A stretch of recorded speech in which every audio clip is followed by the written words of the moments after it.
Phone tapping వ్యవహారంలో SIT అధికారులు దూకుడు పెంచారు. బీఆర్ఎస్ నేతలకు నోటీసులు ఇచ్చి విచారణ చేస్తున్నారు.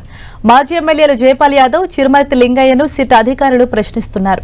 మాజీ ఎమ్మెల్యే జైపాల్ యాదవ్ రెండోసారి సిట్ విచారణకు హాజరయ్యారు. గతంలో నవంబర్ 17న విచారణకు హాజరు కాగా ఇవాళ మరోసారి సిట్ ప్రశ్నిస్తోంది.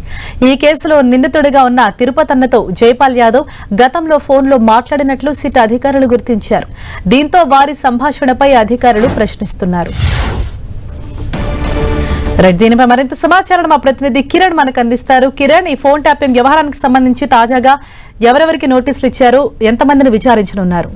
హరీష, ఫోన్ ట్యాపింగ్ కేసులో మరొకసారి టీఆర్ఎస్ నేతలకు సంబంధించి కూడా వరుసగా సిట్ విచారణకు పిలిచి ఆ స్టేట్మెంట్ రికార్డ్ చేస్తున్నట్లుగా మనం చెప్పాల్సి ఉంటుంది. గతంలో ఒక మారు సిట్ విచారణకు హాజరైన బీఆర్ఎస్ మాజీ ఎమ్మెల్యేలు తాజాగా జైపాల్ యాదవ్ తో పాటు చిరుమర్తి లింగయ్య కూడా కొద్దిసేపటి క్రితం జుబ్లీస్ లోని సిట్ ఆఫీస్ కి వచ్చారు. గతంలో కూడా ఇటు ప్రస్తుతం సిట్ సంబంధించిన ఎవరైతే ఉన్నారో అప్పుడు ఎస్ఐబిలో పనిచేసిన తిరుపతన్నతో పాటు మరికొంతమందితో ఇతడి సంబంధించిన ఫోన్లు ట్యాప్ చేసినట్టుగా గుర్తించిన నేపథ్యంలో అందులో భాగంగా ఇద్దరు మాజీ బీఆర్ఎస్ ఎమ్మెల్యేలు కూడా నోటీసులు జారీ చేయడంతో ఈ రోజు విచారణకు హాజరైనట్టుగా చెప్పబడుతుంది. ఇంకా త్వరలో మరికొంతమంది బీఆర్ఎస్ పార్టీకి సంబంధించిన నేతలను కూడా విచారణకు పిలిచే అవకాశం ఉంటుంది. ఇక వీటితో పాటు బాధితులు ఎవరైతే ఆరోపణలు ఎదుర్కొంటున్న వారిని కూడా తిరిగి విచారణకు పిలిపించి స్టేట్మెంట్ రికార్డ్ చేసుకున్నట్లుగా మనం చెప్పబడుతుంది. ఇక సీఎం రేవంత్ రెడ్డి సంబంధించిన సోదరులను కూడా త్వరలో విచారణకు పిలిచే అవకాశం ఉంటుంది. వీటితో పాటు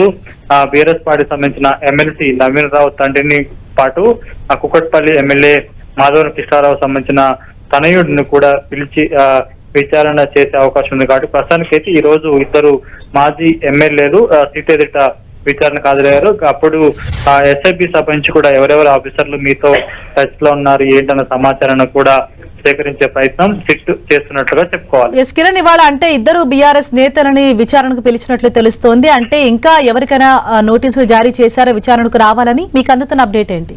ప్రస్తుతానికైతే ఇద్దరు బీఆర్ఎస్ పార్టీకి సంబంధించిన మాజీ ఎమ్మెల్యేలను ఈ రోజు విచారణకు రావాలంటూ కూడా నోటీసులు ఇచ్చిన నేపథ్యంలో రానున్న రోజుల్లో ఒక ఎమ్మెల్సీ ఒక ఎమ్మెల్యేకి సంబంధించిన వారికి సంబంధించిన బంధువులను కూడా విచారణకు పిలిచే అవకాశం కనిపిస్తుంది. తర్వాత బీఆర్ఎస్ పార్టీకి సంబంధించిన ముఖ్య నాయకులను కూడా విచారణకు పిలిచి వారి స్టేట్మెంట్ రికార్డు చేసుకునే అవకాశం ఉంది. ఎందుకంటే పూర్తి స్థాయిలో కేసుకు సంబంధించి కూడా రెండవ ఛార్జ్ షీట్ దాఖలు చేసేందులో అందులో కొత్తగా ఏర్పాటు చేసిన సిట్ దూకుడుగా వ్యవహరిస్తుంది. కాబట్టి పూర్తి స్థాయిలో ఆరోపణలు ఎదుర్కొంటున్న వారు బాధితులకు సంబంధించి కూడా తిరిగి వారిని విచారణకు పిలిపించి వారి స్టేట్మెంట్ రికార్డ్ చేసుకునే అందులో భాగంగానే బీఆర్ఎస్ పార్టీకి సంబంధించిన చాలా మంది నేతలకు త్వరలో నోటీసులు ఇవ్వబోతున్నట్లుగా తెలుస్తుంది. Thank you Kiran.